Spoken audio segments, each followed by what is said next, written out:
Welcome back नाजरीन। क्या कहते हैं अतहरुल्लाह साहब, मैं फिर आपसे एक सवाल करूंगा क्योंकि कंफ्यूजन हुई है इसमें। मैं चाहूंगा कि आप ये बताइए कि सुप्रीम कोर्ट ने, उस वक्त के सुप्रीम कोर्ट ने इस टेप के ऊपर जो डिसीजन लिया, जो भी डिसीजन लिया, उस टेप की ऑथेंटिसिटी को उसने एक्सेप्ट किया था या नहीं किया था? मैं अर्ज करूं, न सुप्रीम कोर्ट ने ये कहा कि हम इसकी ऑथेंटिसिटी नहीं मानते, न उन्होंने ये कहा कि ये हम इस्टेब्लिश करते।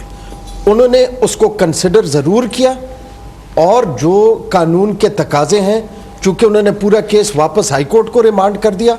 अब हाई कोर्ट ने वो जो आप बात कह रहे हैं उसका ट्रायल करके, उनको मौका दे के, और यकीनन जहाँ पे सज़ा मिलती है उनको सज़ा न सिर्फ देनी चाहिए अगर इस्टेब्लिश हो गया।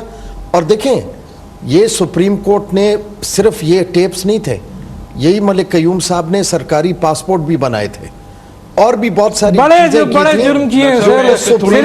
अच्छा अली अहमद कुर साहब, आप क्या कहते हैं ये ऑथेंटिसिटी पे? नहीं देखिए, क्या कहते हैं ऑथेंटिसिटी जो है बिल्कुल वो उन्होंने तस्लीम की थी। देखिए एक चीज बात है, अभी आपके सामने ये फिर आप जुमला कहेंगे सर ऑथेंटिसिटी तस्लीम बिल्कुल की थी ऑथेंटिसिटी। और मैं कहता हूँ वो मैटर तो एक दिन के अंदर, कुछ घंटों के, 1 घंटे के अंदर अंदर जो है डिस्पोज ऑफ हो गया था कि इस टेप को जब सुना गया था, इसने उन जज साहबान के माइंड को इतना इन्फ्लुएंस किया, उन्होंने कहा ये क्या है। तो उसी लिहाज से देन एंड देयर ऑथेंटिसिटी यही होता है। अतर साहब खुद कहते हैं कि जो जजमेंट में उसमें जो है वो रिप्रोड्यूस किया गया है। जब सारा टेप रिप्रोड्यूस किया गया, बिल्कुल ऑथेंटिसिटी हुई है, उसकी बुनियाद पर तो वो सारा मैटर डिस्पोज ऑफ। थोड़ा सा मैं वजाहत करूं कि देखें, एक जनरल प्रिंसिपल है या एस्टैब्लिश अब वजाहत तो हो गई, दोनों ने एक्सेप्ट कर लिया, उसकी ऑथेंटिसिटी पे तो किसी को वो बात जो अतर भाई ने कही ना, देखें एक एस्टैब्लिश प्रिंसिपल है कि सुप्रीम कोर्ट हाई कोर्ट के डिसीजन में इंटरफेरेंस जब करती है, पहली बात तो नहीं करनी चाहिए।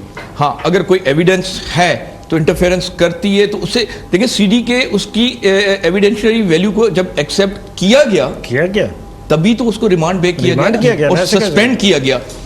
हमारा कहने का अब मेरा सवाल है, ये तो हो गया एस्टेब्लिश। अब मुझे एक सवाल का बता दें, वो ये है कि बिल्कुल वक्त खत्म हो जाता है कि क्या अब सुप्रीम कोर्ट के पास इस केस को सुनने का कोई जवाब है? अगर वो देखिए जवाब तो वो सुप्रीम कोर्ट डिसाइड करेगी, लेकिन इसकी value it comes down to zero हो गई है। आप कहते हैं अली अहमद का क्या कहते हैं? मैटर तो जब भी सुप्रीम कोर्ट के पास जाएगा या किसी कोर्ट के, वो उसको उठा के तो बैर नहीं, वो सुनने की सही उस पे, मगर जो उनका पहला व्यू है वो व्यू हमेशा उनके सामने होगा। क्या कहते हैं सर? देखिए जी, ड्यू प्रोसेस ऑफ लॉ के तहत जब भी आपने किसी को सजा देनी है तो उसको पूरा मौका और ट्रायल आप करेंगे। ये सुप्रीम कोर्ट का काम नहीं है।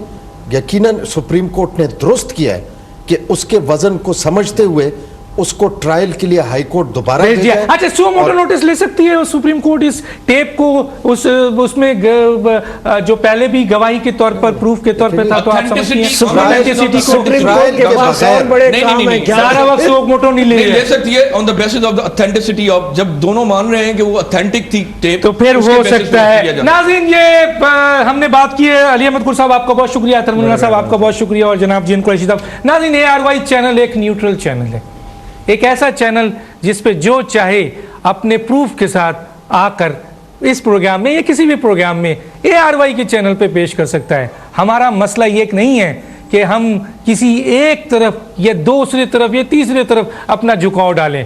हमारा मसला ये है कि जिसके पास भी अपने लीडरशिप के लिए कोई प्रूफ्स हैं इस किस्म के अहम, वो इस चैनल को ला सकता है। ARY चैनल एक न्यूट्रल चैनल है और हम सैफुर रहमान साहब से रिक्वेस्ट करते हैं कि सैफुर रहमान साहब, आपने वादा किया था कि एक ट्रांसक्रिप्ट आप भी देंगे। हम पुकार रहे हैं, हमारा चैनल पुकार रहा है, हमारा प्लेट